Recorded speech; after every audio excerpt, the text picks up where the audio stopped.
This is Kolkata TV's podcast news. আপনারা শুনছেন পডকা। আতঙ্কে শাহজাহানের গ্রামের মাধ্যমিক পরীক্ষার্থীরা। বিস্তারিত জানাবো আমি তসমিনা। আতঙ্কে কাটছে আকুঞ্জিপাড়া গ্রাম। মাধ্যমিক পরীক্ষার্থীদের চোখে মুখে হতাশা, আতঙ্কের ছাপ। উত্তর চব্বিশ পরগনার বসিরহাটের সন্দেশখালীর আকুঞ্জিপাড়া গ্রামে বাড়ি তৃণমূল নেতা শেখ শাহজাহানের। চলতি মাসের 5ই জানুয়ারি রেশন দুর্নীতির তদন্তে আসে ইডি। ওই দিন তল্লাশি করতে গিয়ে গ্রামবাসীদের হাতে আক্রান্ত হন ইডি।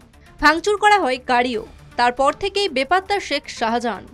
36 ঘন্টা পর অডিও বার্তাও দেন তৃণমূল নেতা। সেদিনের পর থেকেই আতঙ্কে গোটা গ্রাম। এদিকে 24শে জানুয়ারি ফের ইডি শাহজাহানের বাড়িতে তল্লাশি শুরু করে।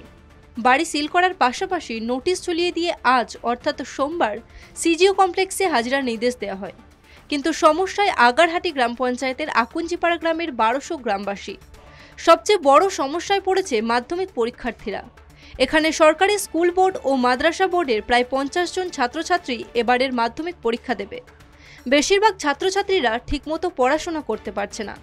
একদিকে যেমন গৃহশিক্ষকরা তাদের বাড়ি যেতে ভয় পাচ্ছেন, অন্যদিকে সুস্থ পরিবেশে পড়াশোনা করতে পারছেন না। চোখে মুখে আতঙ্ক গ্রাস করেছে। আর মাত্র কয়েকদিন বাদে তাদের জীবনের প্রথম সবচেয়ে বড় পরীক্ষা। পরীক্ষার্থীদের অভিভাবকেরা বলেন, আগামী 2রা মার্চ মাধ্যমিক পরীক্ষা দেবে কি করে বুঝতে পারছি না।